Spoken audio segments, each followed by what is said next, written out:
ರೋಮಾಪುರದವರಿಗೆ ಬರೆದ ಪತ್ರಿಕೆ 2ನೇ ಅಧ್ಯಾಯ. ಯಹೂದ್ಯರಾದರೂ ಅಪರಾಧಿಗಳು. ಆದುದರಿಂದ ಎಲೆ ಮನುಷ್ಯನೇ, ಮತ್ತೊಬ್ಬರಲ್ಲಿ ದೋಷವೆಣಿಸುವ ನೀನು ಯಾವನಾದರೂ ಸರಿಯೇ? ಉತ್ತರ ಹೇಳುವುದಕ್ಕೆ ನಿನಗೆ ಮಾರ್ಗವಿಲ್ಲ. ಹೇಗೆಂದರೆ ಮತ್ತೊಬ್ಬರಲ್ಲಿ ದೋಷವೆಣಿಸುವುದರಿಂದ ನಿನ್ನನ್ನು ನೀನೇ ದೋಷಿಯೆಂದು ತೀರ್ಪು ಮಾಡಿಕೊಂಡ ಹಾಗಾಯಿತು. ಮತ್ತೊಬ್ಬರಲ್ಲಿ ದೋಷವೆಣಿಸುವ ನೀನು ಆ ದೋಷಗಳನ್ನೇ ನಡೆಸುತ್ತೀಯಲ್ಲ.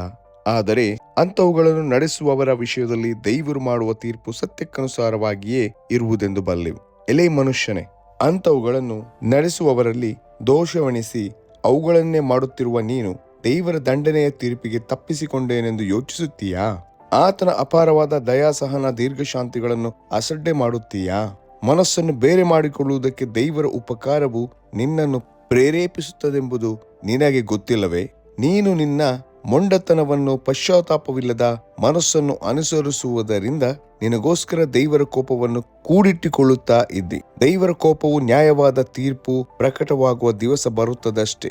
ಆತನು ಪ್ರತಿಯೊಬ್ಬನಿಗೆ ಅವನವನ ಕೃತ್ಯಗಳಿಗೆ ತಕ್ಕ ಪ್ರತಿಫಲವನ್ನು ಕೊಡುವನು. ಯಾರು ಪ್ರಭಾವ ಮಾನ ನಿರ್ಲಯತ್ವಗಳನ್ನು ಹೊಂದಬೇಕೆಂದು ಒಳ್ಳೆಯದನ್ನು ಬೇಸರಗೊಳ್ಳದೆ ಮಾಡುತ್ತಾರೋ ಅವರಿಗೆ ನಿತ್ಯ ಜೀವವನ್ನು ಕೊಡುವನು.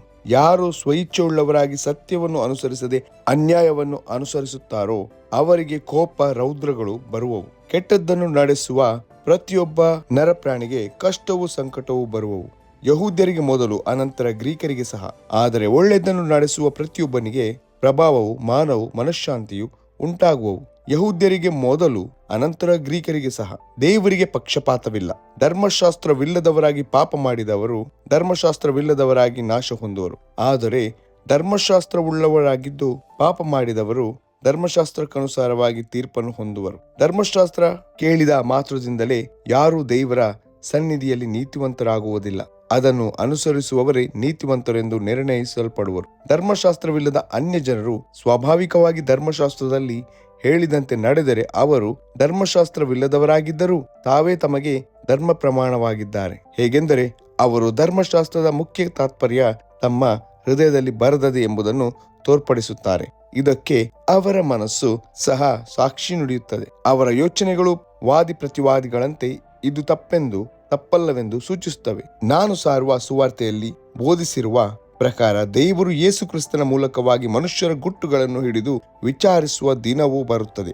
ಆ ದಿನದಲ್ಲಿ ಇದೆಲ್ಲ ತಿಳಿದು ಬರುವುದು. ನೀನು ಯಹೂದ್ಯನೆನಿಸಿಕೊಂಡವನು, ಧರ್ಮಶಾಸ್ತ್ರದಲ್ಲಿ ಭರವಸವಿಟ್ಟವನು, ದೇವರ ವಿಷಯವಾಗಿ ಹೊಗಳಿಕೊಳ್ಳುವವನು, ಆತನ ಚಿತ್ತವನ್ನು ಬಲ್ಲವನು, ಧರ್ಮಶಾಸ್ತ್ರದಿಂದ ಉಪದೇಶವನ್ನು ಹೊಂದಿ ಇದು ತಕ್ಕದ್ದು ಅದು ತಕ್ಕದ್ದಲ್ಲವೆಂದು ವಿವೇಚಿಸುವವನು ಆಗಿದ್ದಿ. ಧರ್ಮಶಾಸ್ತ್ರದಲ್ಲಿ ಜ್ಞಾನ ಸತ್ಯಗಳ ಸ್ವರೂಪವೇ ನನಗೆ ಇರುವುದರಿಂದ ಕುರುಡರಿಗೆ ದಾರಿ ತೋರಿಸುವವನು, ಕತ್ತಲೆಯಲ್ಲಿರುವವರಿಗೆ ಬೆಳಕು, ತಿಳುವಳಿಕೆ ಇಲ್ಲದವರಿಗೆ ಶಿಕ್ಷಕನು, ಬಾಲಕರಿಗೆ ಉಪಾಧ್ಯಾಯನು ಆಗಿದ್ದೇನೆಂದು ನಂಬಿಕೊಂಡಿದ್ದೆ. ಹೀಗಿರಲಾಗಿ ಮತ್ತೊಬ್ಬನಿಗೆ ಉಪದೇಶ ಮಾಡುವ ನೀನು ನಿನಗೆ ಉಪದೇಶ ಮಾಡಿಕೊಳ್ಳದೆ ಇದ್ದೀಯೋ? ಕದಿಯಬಾರದೆಂದು ಬೋಧಿಸುವ ನೀನು ಕದಿಯುತ್ತೀಯೋ? ಆದರ ಮಾಡಬಾರದೆಂದು ಹೇಳುವ ನೀನು ಆದರ ಮಾಡುತ್ತೀಯೋ? ಮೂರ್ತಿಗಳಲ್ಲಿ ಅಸಹ್ಯ ಪಡುತ್ತಿರುವ ನೀನು ದೇವಸ್ಥಾನದಲ್ಲಿ ಕಳ್ಳತನ ಮಾಡುತ್ತೀಯೋ? ಧರ್ಮಶಾಸ್ತ್ರದಲ್ಲಿ ಅಭಿಮಾನಿಯಾಗಿರುವ ನೀನು ಧರ್ಮಶಾಸ್ತ್ರವನ್ನು ಮೀರಿ ನಡೆದು ದೇವರನ್ನು ಅವಮಾನ ಪಡಿಸುತ್ತೀಯೋ?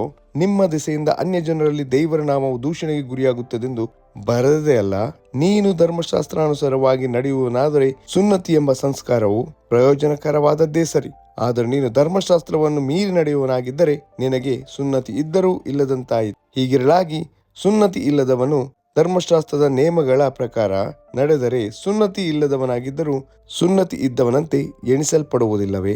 ಅವನು ಶರೀರದಲ್ಲಿ ಸುನ್ನತಿ ಇಲ್ಲದವನಾಗಿದ್ದು ಧರ್ಮಶಾಸ್ತ್ರದಲ್ಲಿ ಹೇಳಿದ್ದನ್ನು ನೆರವೇರಿಸುವುದರಲ್ಲಿ ಶಾಸ್ತ್ರವು ಸುನ್ನತಿಯು ಇದ್ದು ಧರ್ಮವನ್ನು ಮೀರಿ ನಡೆಯುವ ನಿನ್ನನ್ನು ದೋಷಿ ಎಂದು ನಿರ್ಣಯಿಸುವುದಿಲ್ಲವೇ? ಹೊರಗೆ ಮಾತ್ರ ಯಹೂದ್ಯನಾಗಿರುವವನು ಯಹೂದ್ಯನಲ್ಲ, ಮತ್ತು ಹೊರಗೆ ಶರೀರದಲ್ಲಿ ಮಾತ್ರ ಮಾಡಿರುವ ಸುನ್ನತಿಯು ಸುನ್ನತಿಯಲ್ಲ.